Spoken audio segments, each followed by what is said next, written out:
અરવલ્લીના મોડાસામાં આજે સ્વામી વિવેકાનંદ વિદ્યાલયમાં માતૃ પિતૃ વંદના કાર્યક્રમનું આયોજન કરવામાં આવ્યું. આ પવિત્ર પ્રસંગે વિદ્યાર્થીઓએ પોતાના માતા પિતાનું તિલક, આરતી અને પૂજન કરીને આશીર્વાદ લીધા. તો લાગણીસભર દ્રશ્યો સર્જાતા સમગ્ર કાર્યક્રમમાં આત્મીયતા અને સંસ્કારનો માહોલ જોવા મળ્યો. કાર્યક્રમનો મુખ્ય ઉદ્દેશ્ય માતા પિતા પ્રત્યે આદર, પ્રેમ અને કૃતજ્ઞતા વ્યક્ત કરવાનો હતો. તો બાળકો દ્વારા માતા પિતાની સેવાઓ અને શ્રેષ્ઠતાને માન્યતા આપવામાં આવી. મૌખિક અને અંગત રીતે આભાર વ્યક્ત કરીને સંતાનોએ પોતાના માતા પિતાને માન આપ્યું.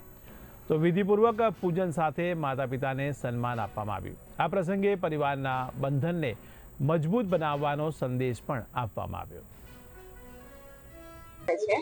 આ સ્કૂલમાં વારંવાર બાળકોમાં કંઈક નવું, બાળકોમાં સંસ્કારનું સિંચન થાય એ માટે અવનવા પ્રોગ્રામ કરવામાં આવે છે.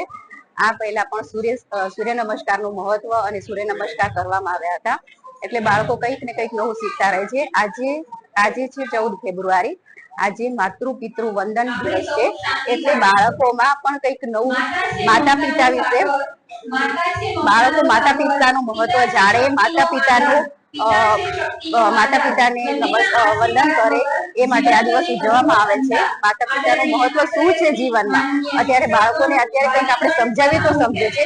પહેલાના બાળકો એવા હતા કે એને સંસ્કારોનું સિંચન કરવું નહોતું પડતું.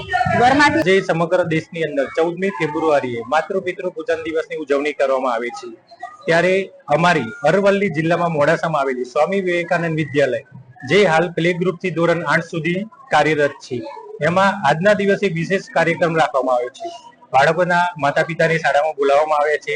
એક વિશેષ ટીમ અમદાવાદથી આવી છે તેમને, અને માતા પિતાનું પૂજન કરાવશે અને સંસ્કારનું સિંચન કરાવશે. અમારી શાળાની અંદર ગયા અઠવાડિયે સૂર્ય ઉપાસનાનો પણ કાર્યક્રમ કરવામાં આવ્યો હતો. તેમાં પણ બાળકોને સંસ્કૃતિ તરફ પ્રેરે એવા કાર્યક્રમો અમારી શાળામાં કરવામાં આવે છે.